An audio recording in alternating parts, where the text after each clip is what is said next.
Fire. What's going on, everybody? Coach Linden here with the GID team, and we were trying to figure out how we want to record, what we want to record, and what we want to talk about. We're calling this Coach's Corner. It'll be our segment where we sit down, go over things with you guys, and just kind of share some of the things that are being talked about in space, and also maybe something we're learning, something that we can give to you guys. So we might cover fitness, we might cover nutrition, we might just shoot the shit. We don't know yet, but we know for a fact that these will be conversations that we feel like you guys should be a part of, which is why we're recording them. So, anyone want to start us off? Everything on me goes off and makes noise. Sure. If we're talking about life lessons, things that we're learning in space, we just had a great conversation right before we turned the camera on about authenticity and what it looks like to show up in all spaces authentic, what it looks like to integrate all parts of yourself together so that you feel whole. You don't have to put on a mask. You don't have to use your other persona. None of that. So that was a good conversation. If you guys want to add in about what exactly. Why you laughing? Why you laughing? He was like, ha ha. I laughed because there was just so many great points during it, and I laughed because it resonates in so many ways. But to each person, it might resonate differently. Look, it is the way I try to live. It's the thing I try to pursue. I think I do a decent job of it via all the things that we have in front of us, but it's one of those pieces like, man, once you start building yourself up and realizing what you can offer and what you do offer, you just start doing things a little differently. You don't respond to things the same. You don't talk about things the same, right? I talk with a lot of purpose and a lot of clarity. What was interesting to me today was people thinking it's easy for me to do what I do. And I was like, now it's easy, but you didn't see it at the beginning. You don't know what I had to get through to get here. Last night, like, people get to get purviews the more time they see me in space, especially not as coach. So like last night I went running, and then I came to class and they were going crazy, right? So I heard there was a twerk off. There was. I like how she said it. I heard there was a twerk off. To the grapevine. It was funny watching. There's a grapevine. Peter was at the front. He was like shaking, but he didn't know if he could join in. Right. So I was like, Peter, man, you can go over there. You can twerk with the ladies. He backed it up real slow. Yeah, real slow. Took mad time getting over it. But it's a misunderstanding of things, right? When I say that, I don't take that lightly because I really do value what we do here. But like, it's so interesting how many people are trying to figure out what this space is about. And I was like, no, just do you, man. Like, and again, hopefully you understand regular etiquette and you're not out here being weird or rude to anybody, but just watching people come in here and get what they need, man. That's why I opened the space in the first place. So like watching Peter, because he was like, I don't know if I should go over there with them girls and be twerking. I said, Peter, man, you over here twerking anyway. Just go over there and twerk. Like, it's fine, right? And he did. And that's why I said people watching me like be a person, I think throws people off from time to time, right? What made me laugh, and you may have caught this, you may not have because you were teaching, is Ed was in the back and I was walking to the back and I didn't say anything to Ed. I just slapped Ed up, brother to brother, what's going on? And then Keisha was mad loud. So, Ed, the only one you could see? You ain't gonna say nothing? I'm like, I did miss that, yeah. I'm like, I didn't even say anything. I just slapped him up, right? And then she's like, okay, so we only see Ed in the back. He the only person here. So I made a point to say hey to everybody after that, right? And I think it does throw people off when I tell people I'm an introvert, that I'm very quiet, because they see me here, right? This space that I've created, this space where I get to be myself in ways that I don't get to be myself in other spaces. And when people see that, they're like, oh, that's got to be Linden all the time. It's not, though. It's only a small facet of who I am as a person. Yes, I teach the same way, I hold the same principles, but like being super outgoing and all this stuff, I had to learn to do that, man. I'm an introvert. My wife is the extrovert. I've learned to be an introverted, or an, what is it called? An extroverted introvert. I've learned to be the other way around, just because it's the only way to really make this business stuff work, man. You can't be in the back quiet as a business owner. So when I decided to take on this task, I decided to take on a community. And to take on a community means being strong enough to do so. So shouts out to anybody who is running community space. I know a lot of you I have met, and believe me, they appreciate you if you don't know. So today, as we talked about authenticity, we talked about wearing masks, we talked about not even realizing you are wearing a mask. That was an interesting one.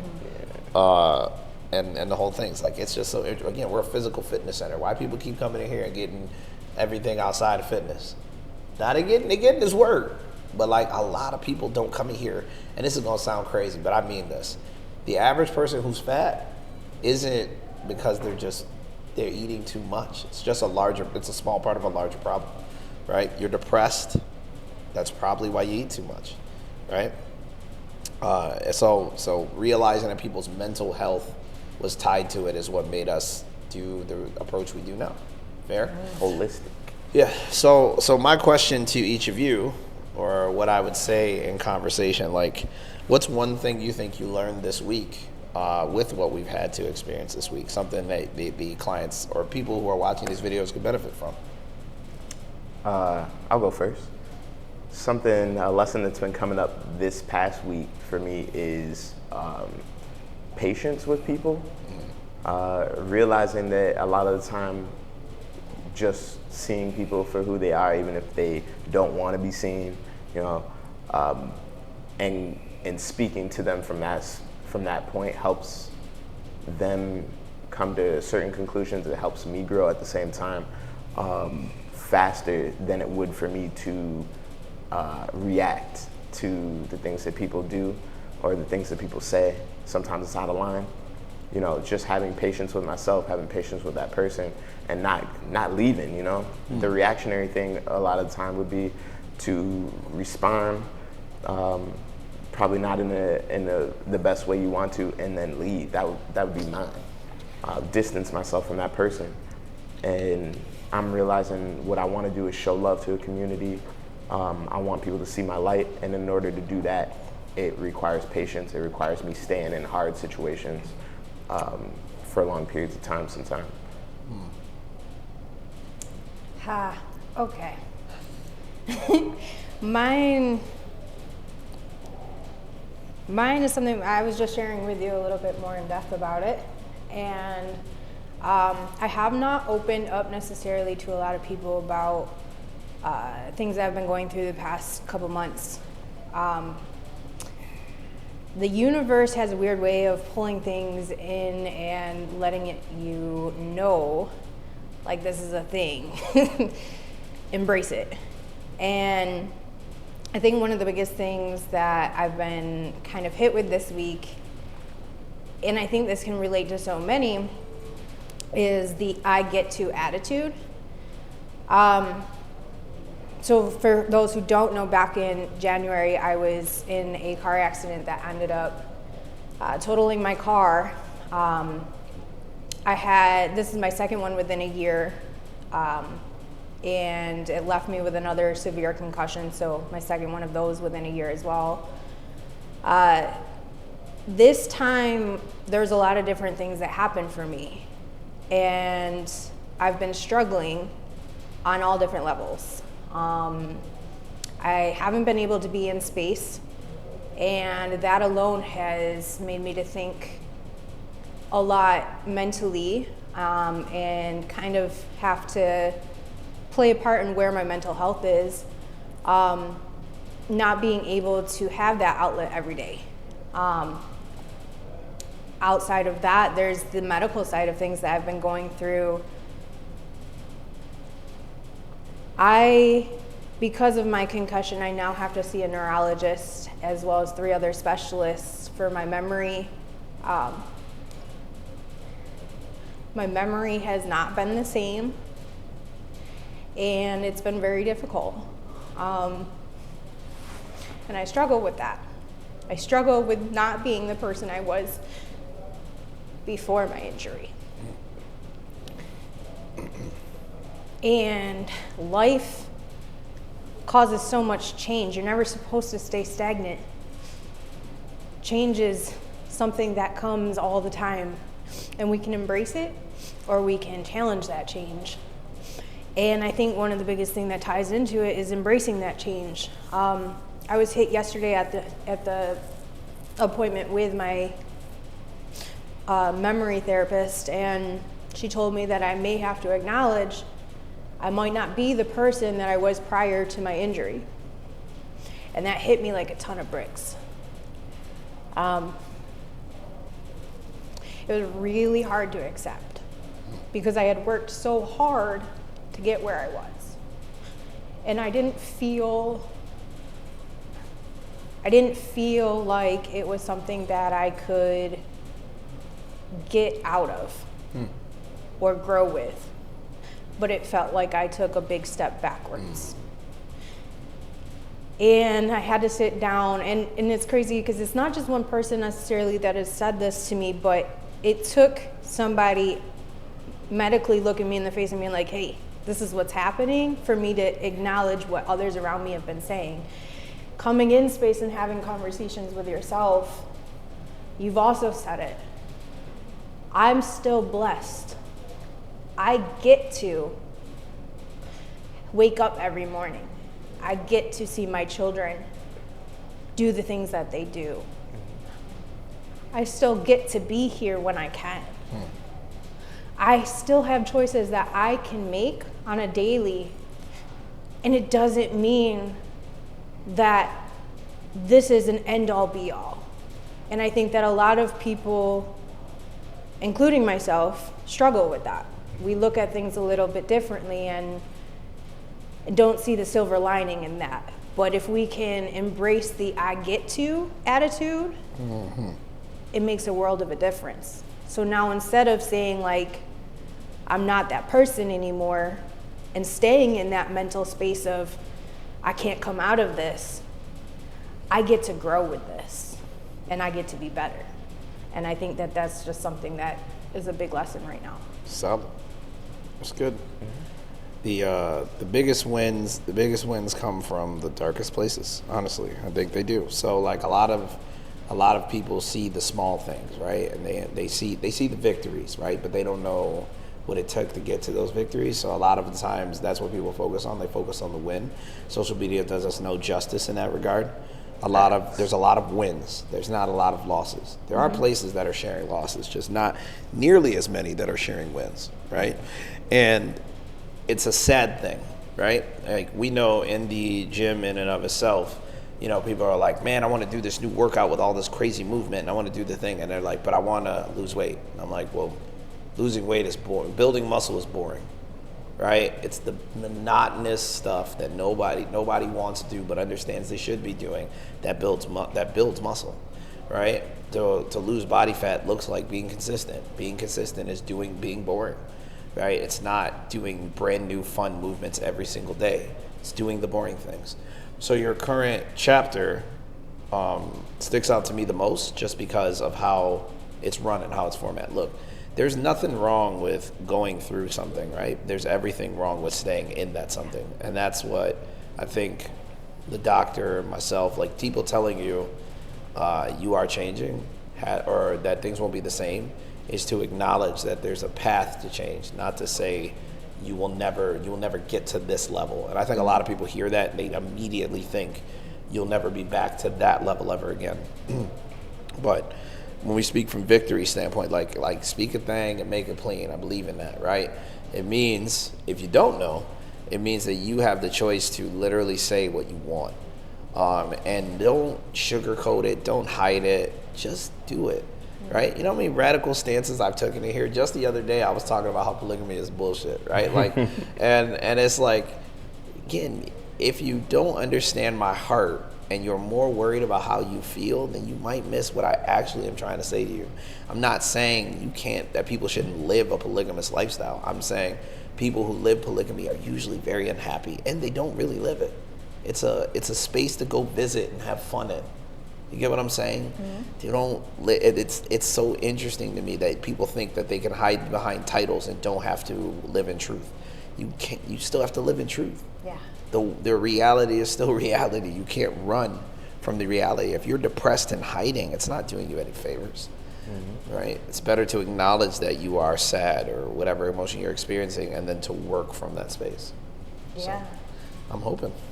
Yeah, and depression has been tough, and that's tough for a lot of people. Mental health as a whole, so many close off what is actually going on because they don't want others to see what's going on. And seeking the help when you need it is not always an easy thing either. Fair. But it's needed. Fair. And I'll speak on depression too, because I used to. Yeah, seasonal, right? Yeah, I struggle with seasonal depression. So my winters were historically the worst for me, and I would sequester. I would fall off the mat and be like, "Yo, where'd Dev go?" Just disappear. I'm realizing, and I'm sure this is, if you're struggling with seasonal depression or depression in general, this is something I learned that helps. The win that I collect is proof to myself that I'm worthy of being here and that I can get what I want, right? So waking up at 6 a.m. every morning, coming in here, doing something hard, and it's not just doing something hard, it's doing something hard in community with other people that are doing something hard. That changes, it changes the entire scope of That's real. how I go throughout my day, how I went throughout this past winter has felt so much better because I know there's a non-negotiable. I'm waking up at 6, I'm coming in, I'm doing something hard. I don't know what we're doing, but I'm gonna do it. And then right afterwards, that's my win. That's all right, I can do the hard thing. I can do the boring thing. Yeah. I can do whatever it is that I wasn't doing before, and that is pervasive throughout my day, throughout my life. And you can't go to bed depressed if you woke up and you did something that you didn't think you were capable of, you won, and you carry that, and you get a bunch more wins throughout the day. You lay your head down, and I realized the biggest part of my depression was going to bed with stuff left on the table, like going to bed, feeling like I lost, feeling like I lied, feeling any of those things would keep me in that space. Yeah. And it's a spiral downward, and if you want to spiral yourself upward, you got to do it. Get in community and do something hard with other people doing hard stuff. That's going to push you, and that's going to help you stay out of that seasonal depression, at least for me. It's crazy how the mundane is the fix. I like to be very honest about that because I don't think a lot of people understand that what you're looking for is in the things that you have to do. Yeah. Right. I had said this to a client probably like 2-3 weeks ago. I said the magic you're looking for is in the things you're not doing. Right. So good. And the phrasing is very simple. Right. If I want better health, if I want to lose weight, I stop eating so much. If I want to gain weight, I need to eat more. It's a very simple solve, right? But what happens a lot is that a lot of people don't take the simple solve and they make it complicated and they try to apply too many things to it and then it becomes out of reach. So our whole job here is to make it something that is obtainable. Here, interesting fact is, it's a lesson that I've chosen to live, right? I live a life of simplicity. Like I have a couple things here and there, but for the most part, I live a life of simplicity. And that's why people question, well, how did you do that? What's that look like? How did you pick up on, you seem so happy all the time. I've never been told that, but I've literally had people say that my life looks happy, right? Which is pretty cool. That means I'm living from a real space instead of putting on a mask, as we talked about. So depression in and of itself, what a slippery topic, but at the same time, depression is an internal struggle. It's an internal battle. You can win that battle, right? And I wish more people understood that the only reason depression is kicking your ass is because you ain't fighting back yet. I wish that more people understood that. right? You're not losing to depression because it's too much. You're losing to depression because you're not enough. But you could be. You could be. To fight every day is to win, right? And and I wish that more people got that. So today's conversation was very, very interesting. It was funny to hear somebody talk about like being morbid, right? They're like, I'm so morbid, and I'm like, you're really not. I've thoughts. I've had those thoughts. I know what you mean, right? And for them to go, oh wow, I'm not alone. Yeah. I think that's what we do probably the best here. We just like, no, it's not just you. You're not the only person, man. Like, the greatest lie we could be told, right? You're alone. You're not. And to realize you're not alone changes you. Yeah, I think that was the biggest change for me when I came to this space, was I felt so alone. It's crazy because I'm not from too far from here, but I felt like I was a universe away from people who understood me. And coming here and finding this space, it was like exactly that. As yes, we have differences, but there's so much that we relate to at the same time. And being around like-minded individuals and having what a blessing, right? Yeah. I mean, it's like, damn, I'm not crazy, right? Because you do feel crazy. Yeah. Halfway through. At least I'm speaking for me. I felt crazy as hell before I found people. Even the fitness thing, like doing it and making it fun. Man, ain't too many people doing that. Most people look at it like it's a damn chore. Yep. And I'm just like, it's a chore to have the privilege to move and improve your movement? Okay, that sounds wildly weird to me. Like, I get to be better, and that's a problem. But I realize it's tied to so many people's view of themselves, their own mental fortitude. You know what I'm saying? Like, I remember when I came back from running, I came back from running, I came back in, and everybody was like, you gonna step? Yeah, why not? Right? And I was dying. They was definitely going fast as hell when I came back, and my legs were depleted. But I did it. And then at the end of it, I felt better. Like, you feel better. Literally, every step is a chance to fight for your own mental clarity. Right? Imagine that. You have the capability in your hands to deal with what you face. Right? Stop taking the ball out of your court. And sometimes that's the medicines, that's the systems. Like, it's all types of crazy stuff. You don't have to put it into somebody else's hands. You're making the conscientious choice to do so. Realize that and continue to make choice, right? So, in your case, we talked about a lot of it being a change, a shift, or a pivot, not a stop, right? And a lot of times, I think people take those as stops. I've had too many conversations lately where it's like all or nothing, for people, and then those same people. They're amazing people, but at the same time, they're just stopping themselves, right? It's like, you want that. You should pursue that with all your heart. That does not mean you won't fail. That does not mean you won't trip. It just means as hard as you can. Can you imagine giving 110% every day? The average person can't manage that at all. Yeah. But what would happen if you just gave 10% and got 1% better for an entire year? I think that's the hardest part. Just relating back to my stuff is I feel like there's so much that I've been through already. It's almost like, and I think that others might be able to relate, sometimes it's overwhelming to the point where it's like, well, dang, I just went through this. Like, now I got to go through something else. Like, when is it my turn to break? But hey, when you find that out, let me know. but when you think about it, I haven't met it yet. Just saying. I mean, I don't have the answer to that. But when you think about it, if we didn't have those challenges, are we ever even improving? Are we ever going to find something, like we said, better? I can relate it so much. I went through my injury initially 4 years ago where I was told I would never walk again. I had to make the choice that either I could accept that or I could make my own fate with it. And I had to put in the work. Now I have this car accident and I'm being faced with all these different challenges, and mentally I have to fight again in more ways than one.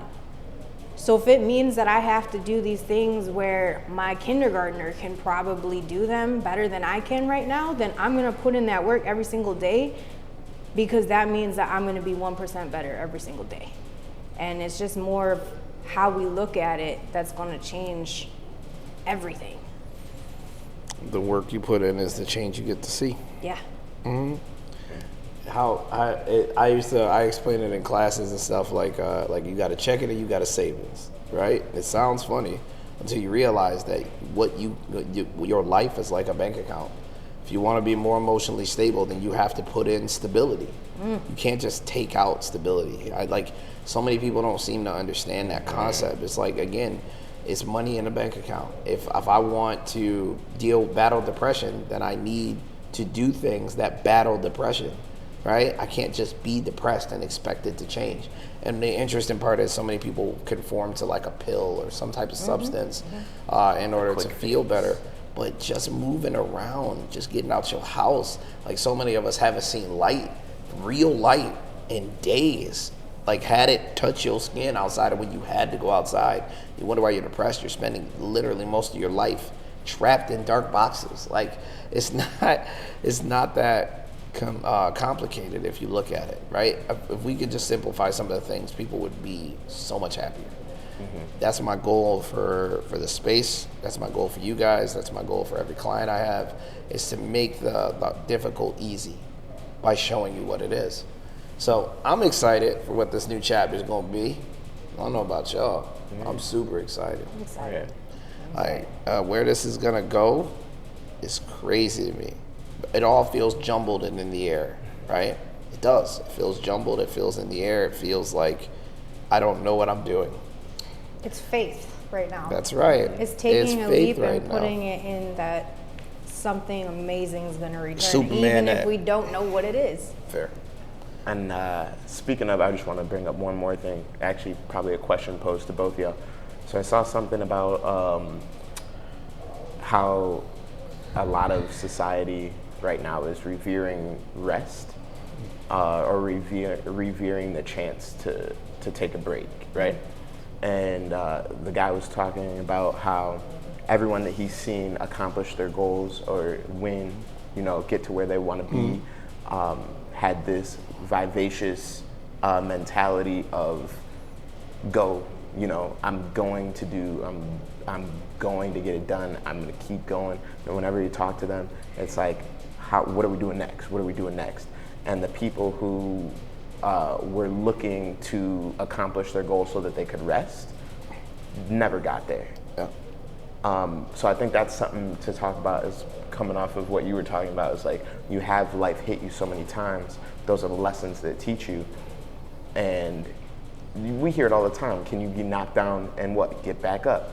I think the rest you're looking for after the bad thing happens is like what's holding a lot of people back. Shit's gonna happen in life. Life is gonna hit you. And how long do you stay on the ground? A lot of people are like, oh, I want to make $1 million so that what? So that you can rest, so that you can retire, so that you can whatever it is. But the people that end up retiring and being where they want to be in retirement, they're still going. They're still making money. They're still out there. They're still interacting with the world. Like, there's no stop. And, until you're in a box, there's no stop. And I think that's something beautiful that I see in Lynn, something that I'm picking up on, is like, whatever it is, do you have your why? If you have your why, then don't stop. Life's gonna make you wanna stop, don't. I think you answered your own question, Chief. I don't. Well, He said it was a question. Well, I I guess my answered question it. around that is, where do you feel that in your life? Do you feel that that's something that you revere? Rest? Yeah. No. Yes and no. I'll say yes, I revere rest because when I get the chance, I want to take it. Like right now, I want to nap, right? Like, and I've been up since 1 o'clock today. I didn't sleep through the night. But to realize what you want and what you're willing to do are different. So I don't look at rest as something I have to aspire to receive. I look at it as something I do to get what I want. Right? I don't rest to relax. I rest to continue to build something for my son, my family, this community. Right? If I break down, then it's not going to be the same in here. right? It just won't. And I'm not saying that like I'm the most amazing person ever. I'm saying that like communities change when people are gone. So to want this community to be great looks like making rest a priority in season, not in some, I achieve this, I can rest. But like every day I might have a place for mental clarity and rest. I would choose the mornings, right? So I think it's necessary. I just don't think it's I don't think they're making it sound like which one do you pursue. To me, there is no question because you take your rest, right? I don't live for the weekends. I just live through them, honestly. So. Yeah, I mean, I think it's hard. Every person's definition of rest is a little different, I feel. For me, I struggled so much with rest. I was the type of person, I still kind of am, so this season of my life. I used to be. Today. You know, maybe not today, but kind of today. No. Where like rest for me, I didn't know how to take it. Like, past few years have been so goal oriented. I haven't. Oh yeah, you got slowed down by the accident. Yeah, I haven't allowed myself to have that rest. But now that like everything is panned out the way that it is, Now you have no choice. I have no choice to rest, and it's almost like I'm tired of resting. Like, What is this? What sitting is still this? Nothing. See, my introverted behind to be at home, cool. Right, same. I I'm wouldn't like, go nowhere, and yo. I feel so good about it. They'd I'm be in like, "Yo, this Lenny, you want to house. come out?" Not really, no. I'm just at the house chilling. I'm in this house and I'm Got the going new game crazy. system. I truly don't know what to do with myself, and it's like I don't like to stay home, so that also bothers You've me. noticed. You've noticed. I'm Gotta always get out. that car. Gotta I'm get always that car. out. So it's bothering me. But you know, rest is something that is essential overall. And with what I'm going through with my body, like I do need the rest. It literally was something that I didn't do.